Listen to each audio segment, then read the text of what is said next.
E aí vou fazer o mesmo experimento, né? Vou alimentar ela aqui, ó. E a partir desse momento, ó. Então essa é a diferença de um solenoide para o eletroímã.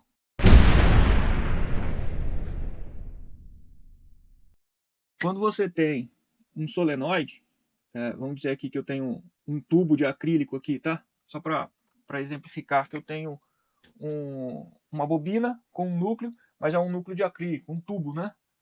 Então, quando eu tenho isso aqui, as minhas linhas de força, elas estão espalhadas aqui, ó, do polo sul para o polo norte, né? Então elas estão dessa forma.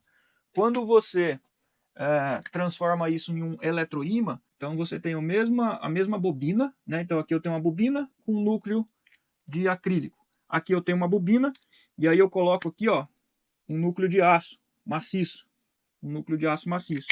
Quando eu faço isso, as minhas linhas de campo, as minhas linhas de força, elas deixam de circular ao entorno ali e passam a concentrar-se exatamente no metal, porque o metal ele é um condutor do magnetismo. Então ela passa a se concentrar no metal. Aqui nos polos, sim, ela sai e volta para cá. Mas aqui nessa região, todas as linhas elas estão concentradas. E isso potencializa o campo magnético nessa região. Então, quando você tem um solenoide nesse tipo aqui e você vai usar, por exemplo, para atrair um outro material ferroso, o campo está tão disperso que acaba diminuindo a força de atração com uma solenoide. Já com o eletroímã, não. A maior concentração do campo vai estar aqui nas extremidades. No entanto, quando você pega dois ímãs, por exemplo, de polaridades iguais, você vai tentar juntar um com o outro, né, que vai acontecer a força de repulsão, você vê que ali nas extremidades é a maior força de repulsão que você vai ter, é justamente nas extremidades. Então essa é a diferença de um solenoide para o eletroímã. Eu consegui aqui, ó, 3 metros de fio esmaltado, tá? Esse fio aqui, ó, apesar dele parecer que ele está sem a capa, ele tem uma isolação aqui, ele está isolado com verniz, tá? Então eu posso enrolar ele aqui, ó, que ele não vai fechar curto entre as espiras, tá? Então não pode ser qualquer fio, tem que ser esse fio esmaltado aqui. Se você for fazer essa experiência, vai nessas oficinas que enrola motor, você vai achar. Eu vou fazer a minha solenoide nesse tubinho aqui de acrílico, porque eu quero demonstrar para vocês a diferença do fluxo magnético, né? Ele com e sem o núcleo de metal, ou seja, sem, no caso, uma solenoide, vamos ver se ele tem força para atrair esses grampos aqui, e com o núcleo de metal, se ele muda a força, sendo que não vou mudar o número de espiras e nem a tensão aplicada, ok? Então vamos enrolar, é simplesmente enrolar. Vou pegar uma parafusadeira aqui para ajudar.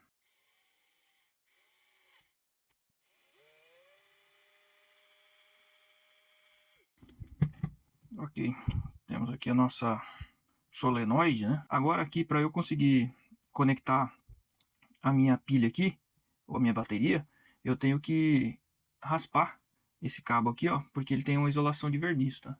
Você tem que pegar um estilete aí e raspar a ponta aqui, ó, para poder conseguir energizar ele aqui. Bom, vou utilizar aqui uma bateria de 9 volts, né, para a gente fazer o teste aqui. Então eu estou aqui com a nossa solenoide, eu vou ligar a nossa solenoide aqui, ó, e vou ver se eu consigo atrair alguma coisa simplesmente com a solenoide. Tá, tá ligado, ó. Não tenho força de atração aqui, tá? Agora eu vou tentar colocar o nosso núcleo aqui, né? Vou transformar essa solenoide em um eletroímã, né? Simplesmente colocando o núcleo ferromagnético aqui. E aí vou fazer o mesmo experimento, né? Vou alimentar ela aqui, ó.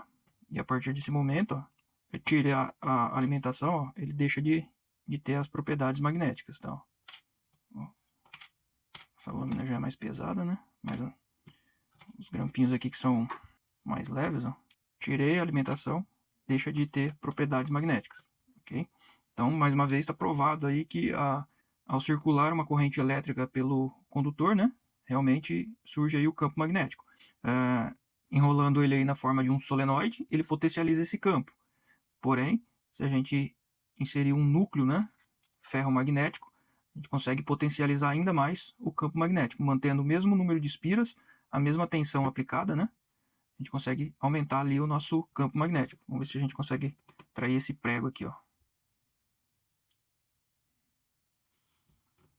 Aí, ó. Tirou, acabou o campo magnético. Não deixe de seguir o canal aí, se inscreva, compartilhe e até a próxima. Valeu!